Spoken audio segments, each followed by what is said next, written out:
Cela fait désormais plusieurs semaines que la guerre née de l'invasion de l'Ukraine par l'armée russe a commencé. Une guerre sur le terrain militaire et aussi sur le terrain de la propagande. Une guerre avec de chaque côté des chefs de guerre au fort potentiel d'incarnation. Vladimir Poutine et Volodymyr Zelensky. À part le fait qu'ils portent le même prénom, certes écrit différemment, tout oppose les deux hommes.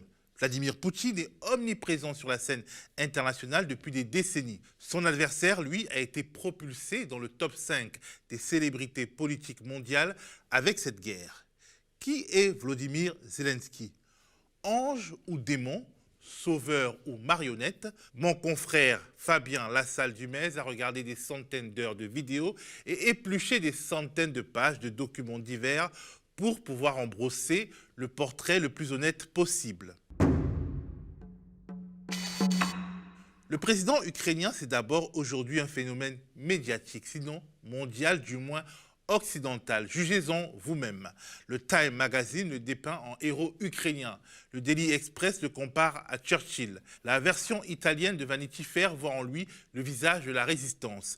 Le New York Post invite ses lecteurs à se battre comme Zelensky. Le Point le présente comme un combattant de la liberté. Fabien Lassalle-Dumez décrypte les ressorts de cette Zelensky-mania. Il y a une maîtrise extrêmement bonne des codes de la communication. Et puis, il y a aussi ce qu'il représente. C'est vrai qu'il est devenu un symbole.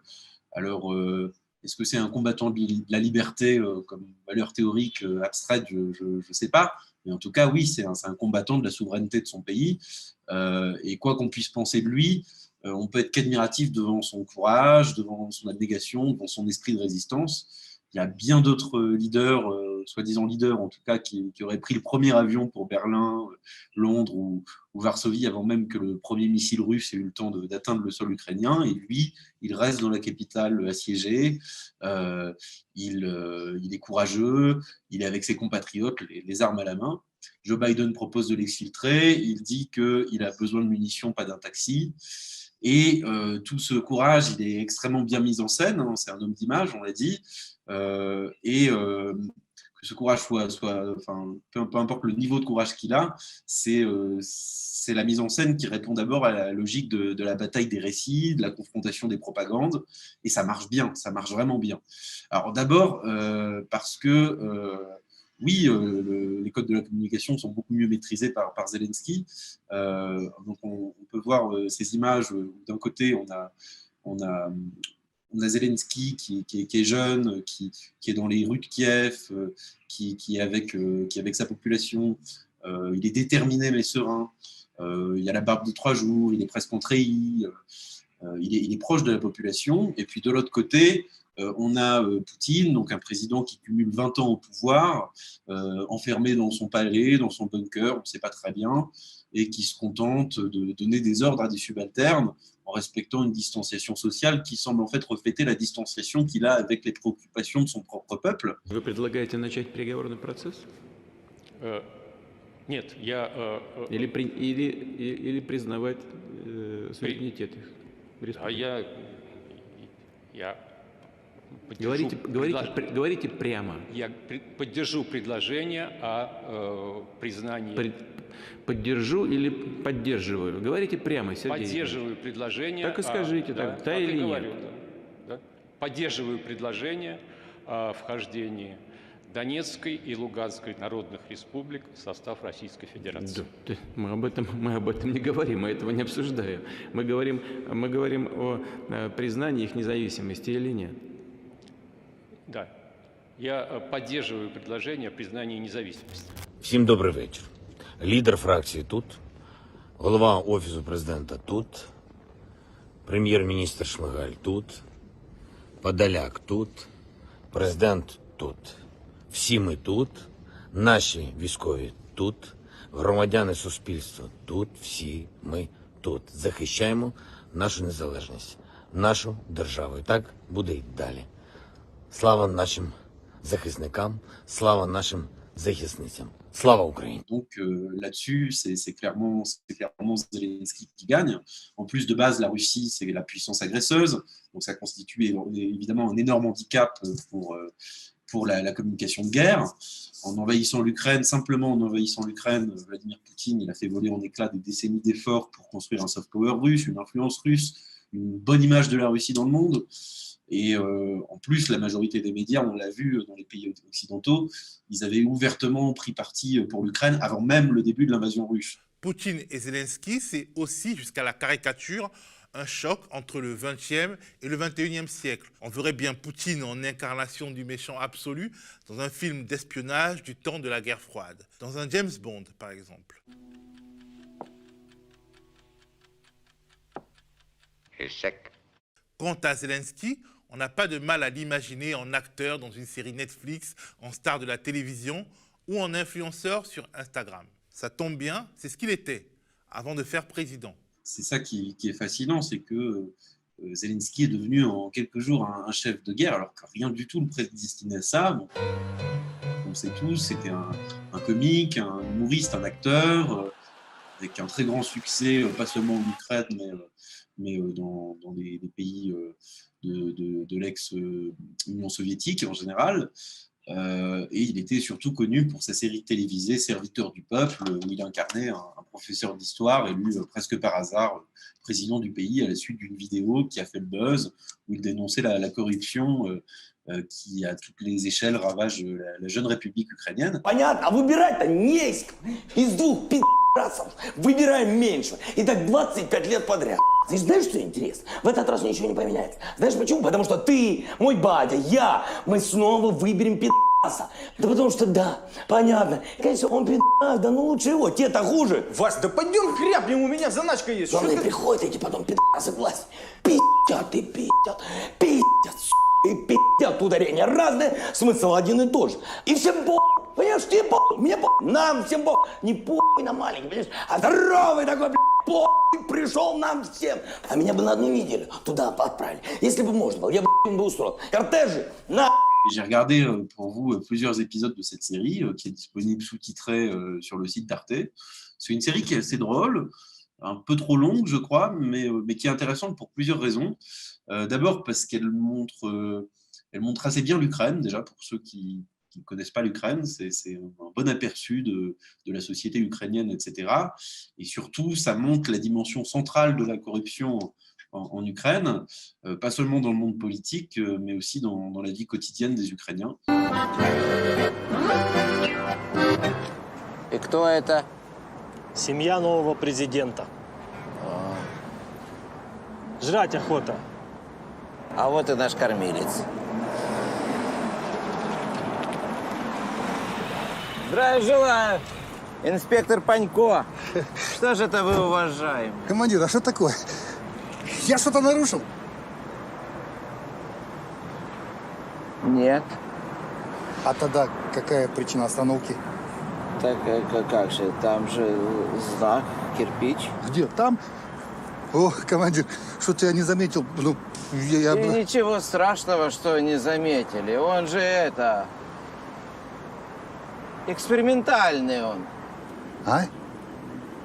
Ну, повесили, чтобы понять, нужен он там или нет. И какие результаты? Теперь вот понятно, что вообще он там не нужен.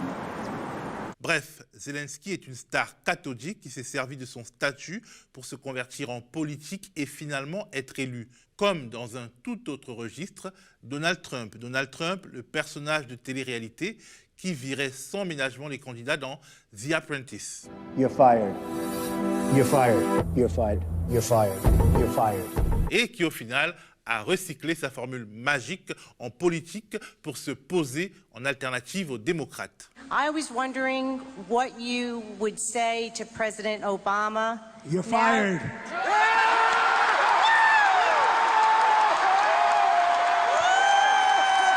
Mais dans le registre du storytelling, Zelensky va en réalité plus loin qu'un Donald Trump qui s'est construit autour d'un personnage de la vraie vie lui-même. Tandis que le président ukrainien, pour se crédibiliser dans le réel, joue sur les qualités du personnage fictionnel qu'il incarne dans la série Serviteur du peuple. Très franchement, il apparaît comme un homme vraiment sympathique, agréable, attachant. Et cette construction de l'image, en tout cas de l'acteur Zelensky, elle a évidemment participé dans son élection à la présidence du pays. On voit aussi que c'est un homme cultivé. Il cite Plutarque à plusieurs reprises. On voit qu'il connaît bien les positions des différentes puissances sur la scène internationale. On voit que c'est un type intelligent. Et puis, surtout, la construction de son personnage, c'est avant tout celle d'un type honnête. Et c'est tout simplement cette image construite d'homme honnête qui a permis à Volodymyr Zelensky d'être élu à la tête de l'État ukrainien. J'insiste vraiment là-dessus. La corruption, ça empoisonne l'Ukraine. C'est un des pires pays au monde en termes de corruption.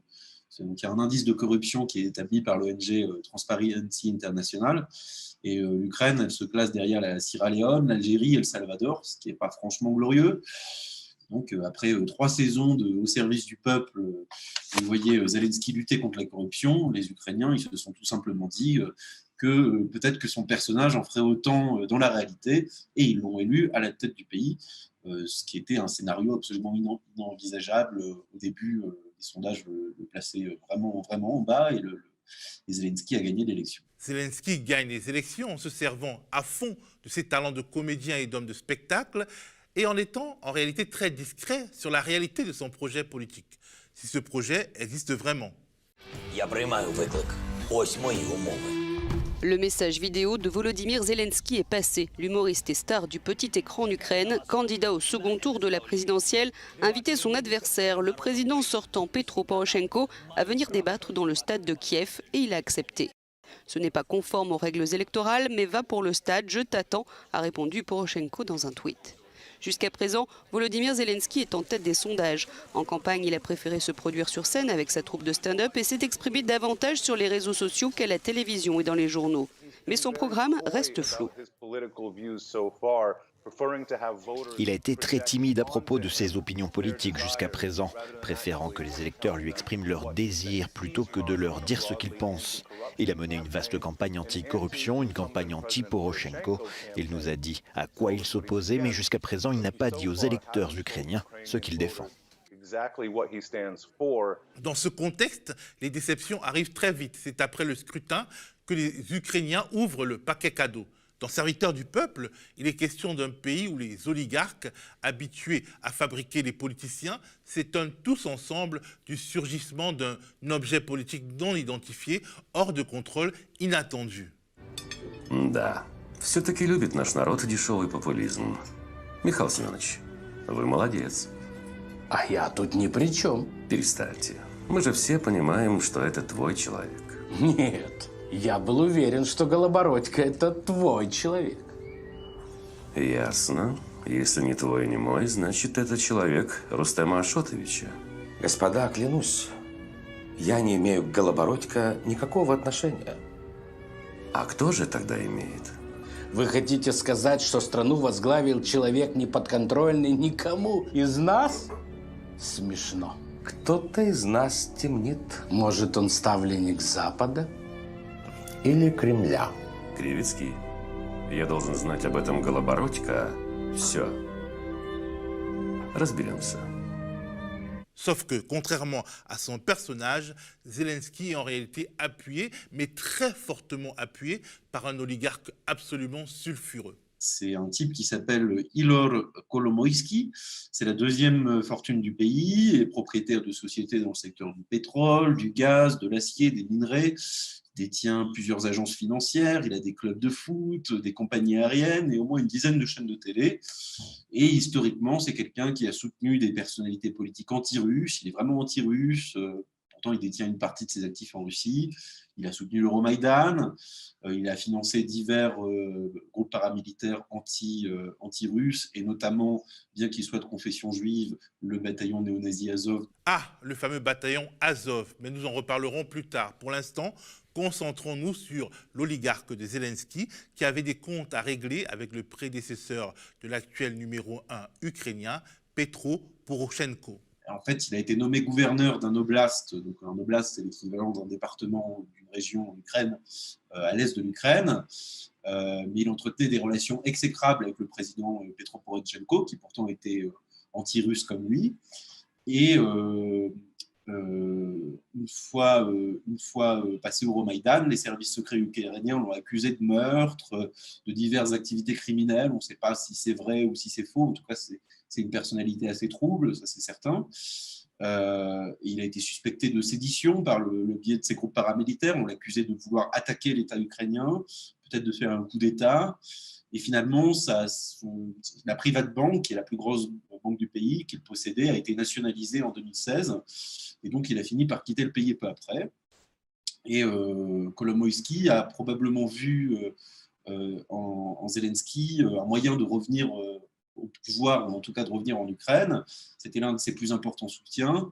Il a mis ses chaînes de télé, et en particulier sa chaîne 1+1, entièrement au service de Zelensky. Donc sa série était diffusée sur cette chaîne. La candidature de Zelensky a été présentée toujours sous un jour favorable. Le jour où le président Poroshenko fait ses vœux, le 31 décembre, à la population ukrainienne, Zelensky est sur 1+1 en train de présenter sa candidature et de complètement court-circuiter le discours du président. Et puis, en fait, Zelensky doit une grande partie de sa carrière à Kolomoïski, parce que même avant qu'il se lance en politique, c'est ces chaînes de télévision qui l'ont fait connaître. Donc, on a l'élection de Zelensky, et puis on s'aperçoit qu'il y a des poursuites qui sont retirées contre Kolomoïski. Celui-ci rentre en Ukraine, il n'est pas du tout inquiété, et donc on accuse vraiment Zelensky d'être la marionnette de Kolomoïski. Les emmerdes, ça vole toujours en escadrille, disait un poète bien connu de chez nous, Jacques Chirac.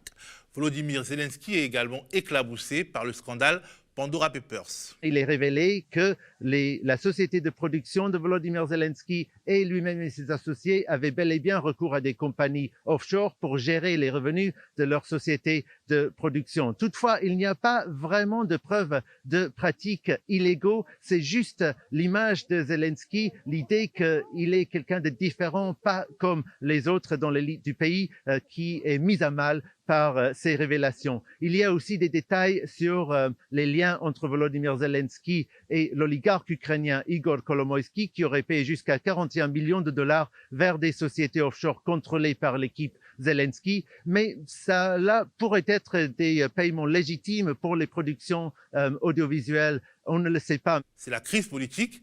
Zelensky dégringole dans les sondages malgré sa rupture avec l'oligarque à qui il devait tant. En vérité, c'est l'agression russe qui fait à nouveau briller son étoile. Il passe de 31% d'opinion favorable à 91%. Pourquoi Vladimir Poutine en veut autant à son homologue ukrainien? L'ex-agent du KGB a naturellement le plus grand des mépris pour l'ex-amuseur public. Amuseur public et marionnette des Occidentaux, en tout cas aux yeux du maître du Kremlin. Avant la guerre, il a fait fermer 3 chaînes pro-russes à la demande de Joe Biden.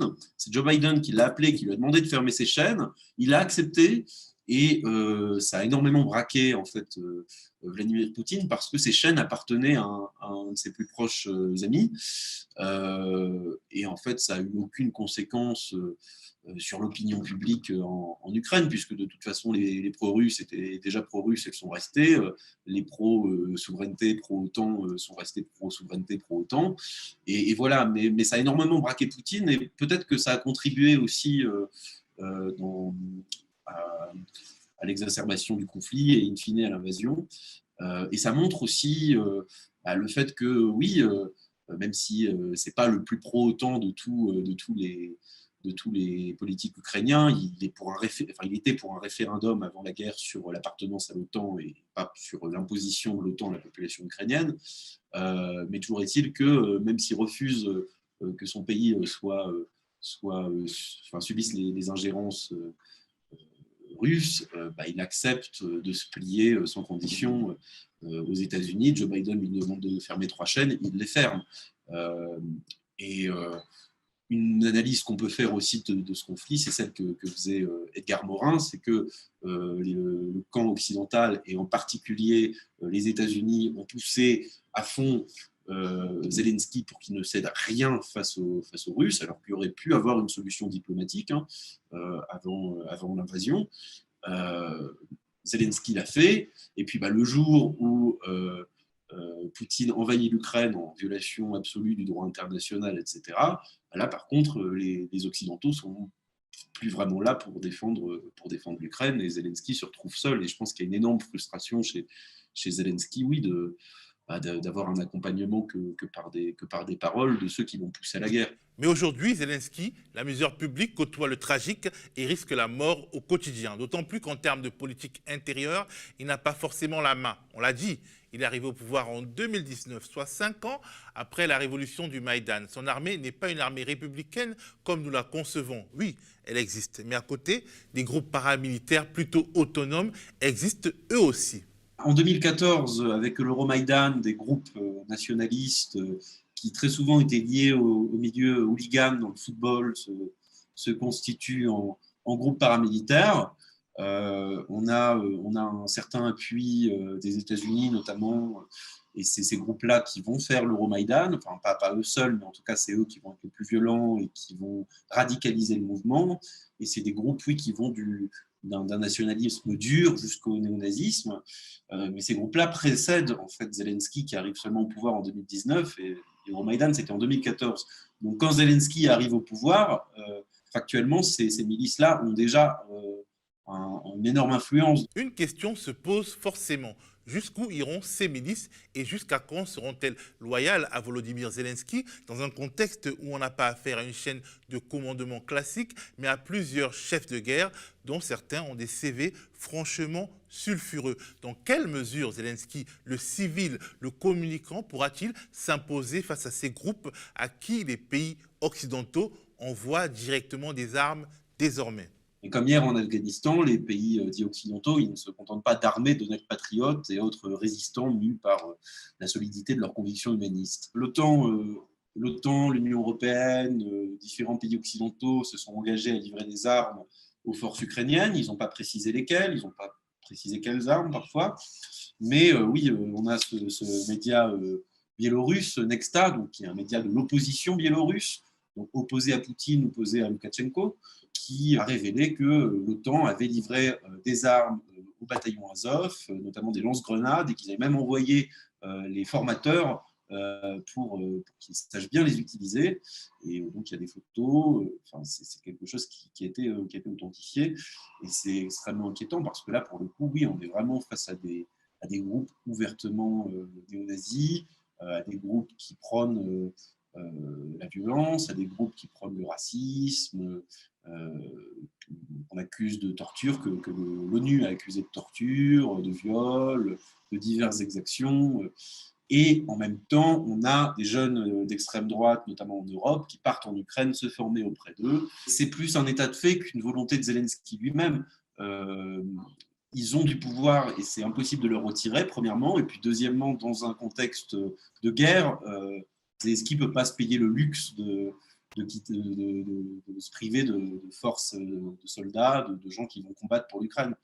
Après, ce qui est vraiment inquiétant, c'est pour la suite, en fait, parce que si Zelensky ne parvient pas à garder son leadership, si par exemple il négocie la paix et que les accords de paix qu'il signe sont vus défavorablement par la population ukrainienne, il y a un fort que ce soit les groupes nationalistes qui prennent le pouvoir de façon par les élections ou par la force. Oui. On le voit bien, il faudra à Zelensky bien plus que des capacités d'incarnation pour survivre. Entre la pression de Vladimir Poutine, les jeux d'intérêt des Européens et des Américains et la montée en puissance dans son pays de groupes armés radicaux qui pourraient bien, demain, lui contester son leadership.